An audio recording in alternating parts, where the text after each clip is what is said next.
Hello, everyone. Welcome back to the American Pop Culture Series channel. I hope that all of you are having a wonderful day. It's Friday, y'all.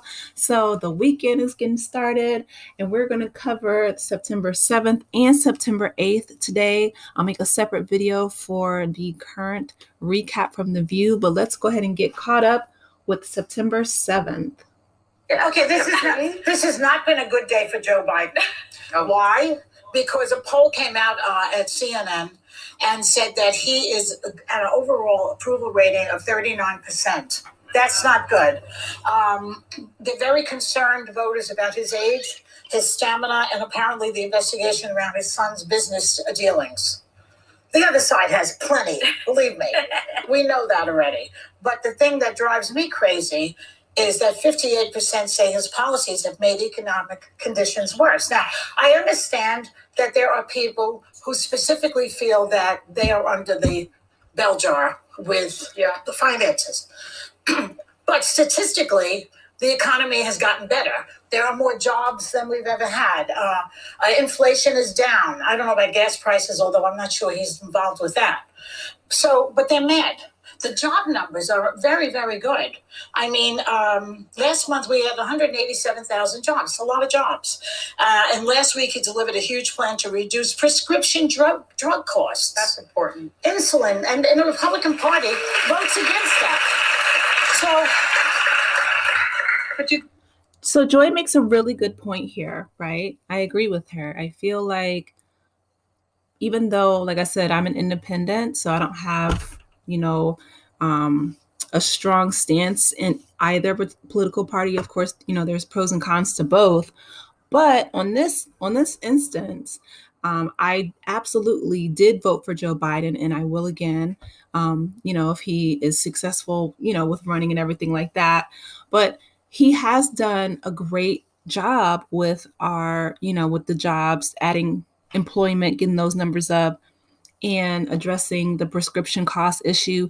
And if you guys remember when him and his wife, Dr. Jill Biden, first took office, they were trying to pass free community college, and Republicans voted against that as well. So let's go ahead and hear the rest of the commentary. And I'm interested to hear what Alyssa has to say, and Anna, right? Because they're both Republicans.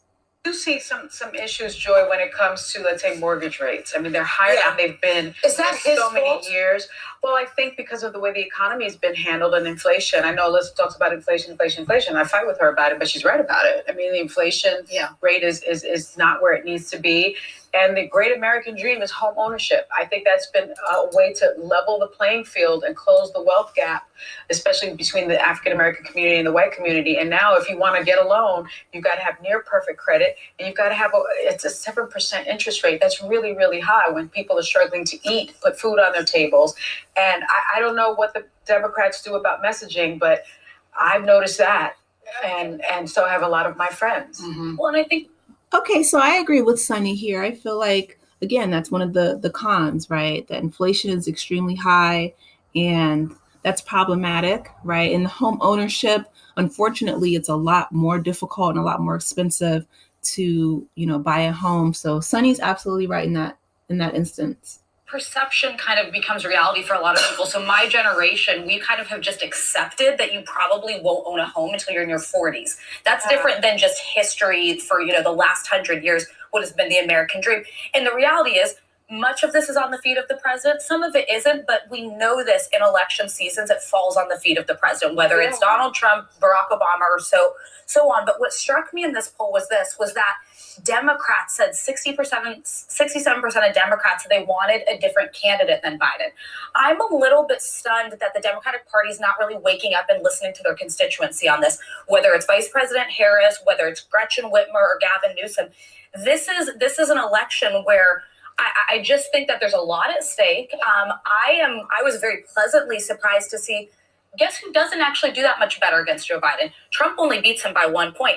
Nikki Haley, on the other hand, beats him by 6 points. Chris Christie by 2 points. Mike Pence by 2 points. Now, these are not like huge numbers, but I think it signals people want a new generation of leadership. They want somebody that feels like turning the page and trying something different. And do you think that the Republican Party can deliver that? No. I think that the party could. I think someone other than Trump could. Really, who? I think that that Nikki Haley or Mike Pence could be a strong president tomorrow. And I understand. It's a Turning. No, I mean, Turning. I love you guys. It's a Manhattan audience. Like Okay, so I actually used this as my background where Alyssa gets booed by the audience. She says that it's a Manhattan audience. One, even though they are in New York, I feel like people come from all over the world to be in the View audience, but also I feel like Mike Pence did not do the right thing. I mean, he did, of course, not overthrow the government, right? Like Trump and the rest of the insurrectionists tried to do on January 6th. But he didn't speak out against Trump. And I'm sure he was probably scared because his life was literally being threatened on January 6th. People actually brought, rope, unfortunately, for the vice president at that time. But also, Nikki Haley is problematic, in my opinion, right? A lot of her policies people disagree with across the board. So, but Alyssa loves her. So that's why I like The View. You hear, viewpoints and perspectives from all different types of people, from all different types of walks of life. no, but I think just simply having somebody who's going to Oops, commercial. Okay, so why that plays, I do. I love this show and I love hearing, different women's perspectives because unfortunately, and sometimes, even the audience will chime in where she got booed. isn't important. I also think that typically it's so much easier to put out the party that's going to change over. Like people have a hard time; they have more faith in what could be than what is. Oh yeah. So I think you always have the benefit in the changing of the parties. But I do think it's interesting the Nikki Haley aspect, and this is why. One thing that Nikki Haley does that Donald Trump he doesn't do well with are independents and suburban women. Nikki Haley has made that almost her focus in some ways. Like she was the one person on the debate stage that kind of spoke to some of those. She's really leaning into the education issue, but she's also. But is she leading the right way into the education? I know. Don't mention it yet because I'm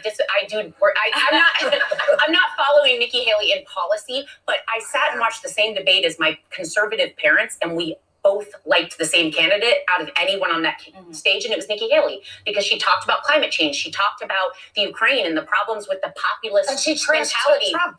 She trashed Trump, but she also, I think she was the one person that also was willing to look at her own party. There were some bold steps she took, and independents, by the way, they break for Biden. But if we think Trump's coming, Biden might be the best match. This is an answer to what you said, Alyssa. Yeah. But if they were to come up with someone other than Donald Trump, I actually think Democrats should be maybe listening more. I read my Nikki Haley part? I'm going to say because I haven't spoken yet. Yeah, I'll save my Nikki Haley card. Look, I think right now the Republican primary, the Republican candidates, the Republican campaigns are sucking up all of the oxygen because there is an actual primary, whereas the Democrats don't have one. Yeah. Republican candidates are spending. Should have one? The Democrats? No, because there's nobody running against Biden. So I mean, who is he going to? I guess the question is, who's he going to debate with? Casper the Friendly Ghost. He's But what I think though is. Republicans are spending millions of dollars and their affiliated PACs are spending even more, touting themselves and bashing Joe Biden. I think this is a wake-up call for the Biden campaign that they got to get out there. They got to get out there early. They've got to make sure that the points you made, 13 million jobs, unemployment at 4%. Inflation has fallen 2/3. It's the lowest amongst the big countries. Wages are rising higher than inflation. And, he passed an infrastructure bill. He passed an insulin cap. He's doing Medicare negotiations. There's manufacturing tax legislation. But people need to know that. And so it's time for them to put money out there. Biden's on the airwaves. Biden's constantly on the airwaves. He's spending. No. But he doesn't even mention Trump's name. He's like Whoopi. He doesn't say his name. He counts his achievement. Okay. That's hilarious. But yeah, like I said, I think that Biden is doing pretty much the best that he can, right? He, after Trump left office, the economy was in shambles, and that oftentimes is the pattern when it comes to Republican presidents, right? They spend a lot. They have tax breaks and tax cuts for the rich, but they don't necessarily help the middle class. and then Democrats come in, they kind of clean up the mess, and then the cycle repeats itself all over again. So I'm really interested to see, who is going to be the Republican nominee, if it is going to be Trump, because he has so many charges. I think like 91 felony charges against him right now currently. So this is unprecedented territory, which is, why I'm so excited about this channel and, keeping you guys up to date with everything.